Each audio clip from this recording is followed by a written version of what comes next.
your preparation and planning is the reason why you are not successful with your fitness goals and your nutrition and all the little things that incorporate into the success for you to get when you go on a fitness journey.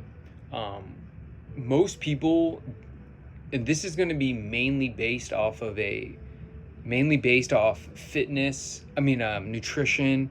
So I'm going to focus mostly on nutrition here and why most people don't understand why planning and preparation, to me, based on my personal experience and based on research, is the reason why they are not successful with their fitness goals. So when it comes to nutrition, it is a very simple thing that most people need to understand. So the basics of nutrition are macronutrients. So when we're talking about macronutrients, we're talking about carbs, we're talking about fat, and we're talking about protein, which all are very important for your body to function at a optimal level. So you can't get rid of any of them to function at an optimal level. What's super important is your choices of fat, of carbs, of protein in order for your body to function at an optimal level. So there has been a ton of research on protein, and again, let me back up real quick. There's been research on protein and on how it is super important for an individual to gain muscle for satiated purposes, so helping you not want to eat after you eat enough protein. But what's important is that you understand that the choices of protein that you are eating. I highly recommend that most people should eat a omnivore type nutrition plan. I don't want to call it a diet because it's not a diet. It's a plan. It's because the plan is incorporating the right protein, so different types of meats, different types of carbs, different types of vegetables, fruits, starches, that all play a role in for you to function at the optimal level. But the problem is that most people will forego their proteins, their fats, and they'll forego their carbs, thinking that they don't need to eat carbs in order to exercise. That is correct. You don't, because there are a number of ways for your body to use or get energy for you to function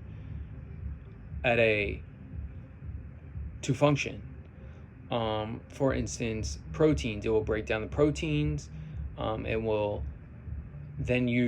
split the proteins, and then it will use the proteins to make carbs, or to get energy to make ATP, which is normal energy, to make carb, to allow you to have energy.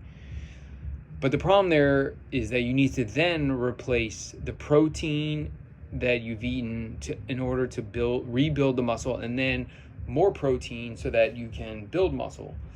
So you need to eat a ton of protein. Not saying that that's not a bad thing, but when it comes to nutrition, I think it's important that we incorporate all three macros, because fats can be not saying that you shouldn't eat fats. Fats are super important for moving vitamins and things around the body in order to get into the cell. And then let me go on a slight tangent here to talk about when people go on a carnivore diet. So yes, you can go on a carnivore diet. I'm not opposing it. It is what it is. Maybe it's a great thing for you, but I don't think most people should. I think more and more research will come out that kind of says it's not healthy. There's a lot of research that talks about how it will elevate, certain cholesterol and all that kind of stuff. But there's more research coming out on which blood work shows, heart disease. Again, I'm going on a tangent here, kind of getting away from the fundamentals of nutrition. So going back to your macronutrients, again, you need to eat carbs, and carbs, there's 4 grams of carbs. In order to get your calories, you need to multiply whatever the amount of grams in carbs is on whatever you're eating times 4. And then you need to multiply whatever amount of protein there is on a package, I really don't want you to eat anything from a package unless it's like a protein bar that you need to immediately get post-workout. But anything protein-wise, the grams in protein times 4, that's how many calories are in a gram. And then when it comes to fats, it's 9 calories per gram. So as you can see, fats are very calorie dense. They're so eating a lot of them is not what you want to do. You want to make sure that you are eating a good quality fat so that it actually can help you not eat as much food. So next thing is we got to talk about the understanding that it is all about calories in and calories out.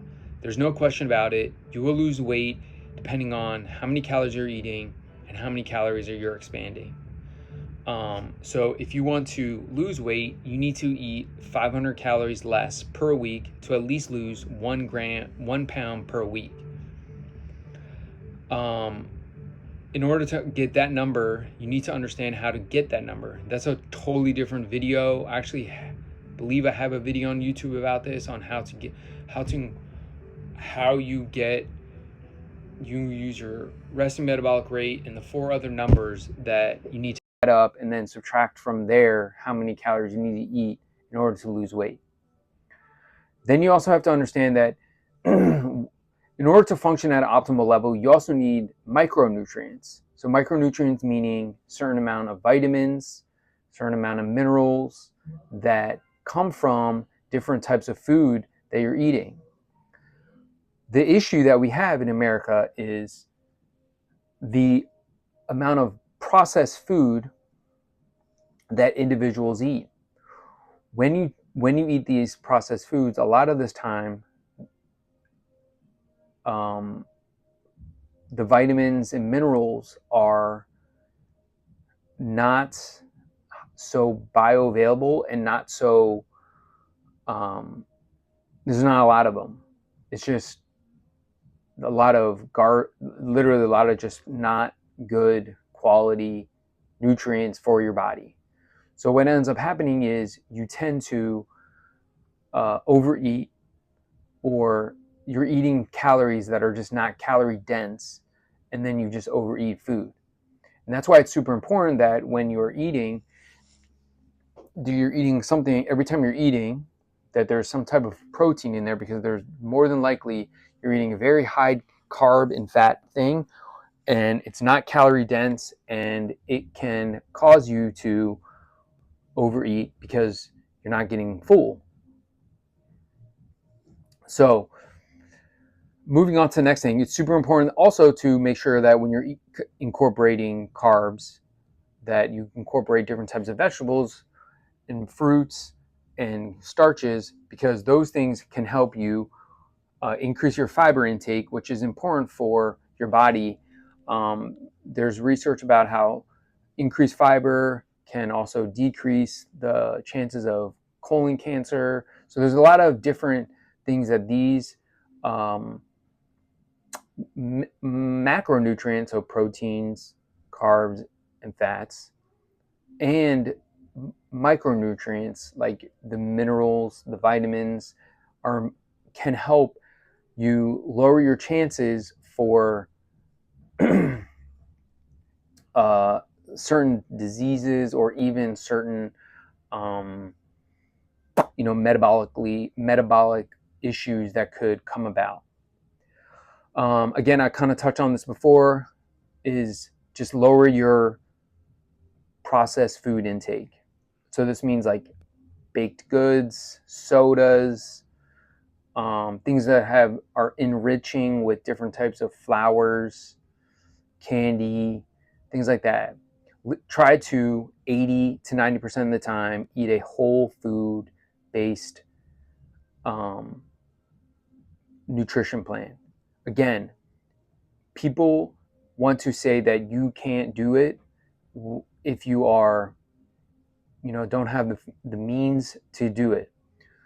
There are plenty of different places that have food that is priced for that area. So you can choose, again, this comes down to choices to either pick the certain foods that are going to help you with your diet or with your health, or you can choose the foods that are going to uh, increase your chances of metabolically function, a not good functioning body, that it's metabolically unhealthy.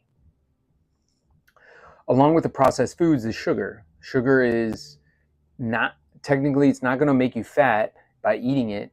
It's the overconsumption of sugar, which at the end of the day, you're over consuming calories, that is making you fat. As I mentioned before, it's the calories in, calorie out.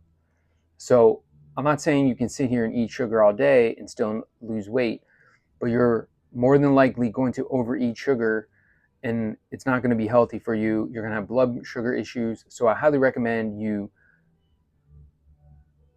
decrease the amount of sugar you eat. I'm not saying eliminate it. I'm just saying decrease it, because you're going to have sugar in fruits regardless. So there's no way to totally eliminate sugar unless you eliminate a whole whole category of food. And I will then mention that when you make these changes, these choices to change, you will realize that when you incorporate whole foods, foods that are going to enrich your body and nourish your body, you're going to, one, feel better throughout the day. You're going to, two, potentially sleep better because your body is thanking you for helping it and nourishing it. You're going to internally potentially almost eliminate any sort of metabolic disorders. You're going to lose weight. You're going to potentially increase muscle because of the choices that you made to incorporate protein and good quality proteins into your diet. I'm not going to sit here and tell you that you need to eat just organic foods. My reasoning is just some research that has been done about organic farms is that some of them still have cross-contamination. So you can't always know what you're eating is fully organic due to the way that certain things are labeled. So if you want at least the bare minimum is try to incorporate maybe once or twice a week, maybe 3 or 4 times a week, meats that are grass-fed, grass-finished. Those are animals where they typically are roaming pastures. Therefore, they are not being fed a unhealthy diet. They are eating what they're supposed to be eating. And I know this can be very costly. So at the end of the day, just find meats that are decent, look decent, and you're incorporating into your diet, which will be better than eating processed foods that are going to potentially harm you in the future. So this is my little breakdown on how to fundamentally incorporate nutrition at the bare minimum level into your lifestyle. I do also want to mention that I think it's super important that parents lead the way in incorporating these into your lifestyle, because it will show your kids the right choices to make. I think most kids will change if the parents change. And if you make the right food choices, your kids will make the right food choices, which would help your kids with lowering their risk of any type of metabolic dysfunction at a young age. So I hope this helps. If you find this helpful and you need maybe more guidance, more resources, please click the link in the bio. I'll be happy to communicate with you. The link below is my website to my business. We help people online, in person, if you're in the DMV area. So I'm more than happy to help. I've been doing this for a decade now, and I've helped a number of people lose weight, build better bodies, build healthy and nutrition, health and nutrition into their daily habits, and a nutrition plan that coincides with their ability to do something consistently that works for them. So have a great day. Peace.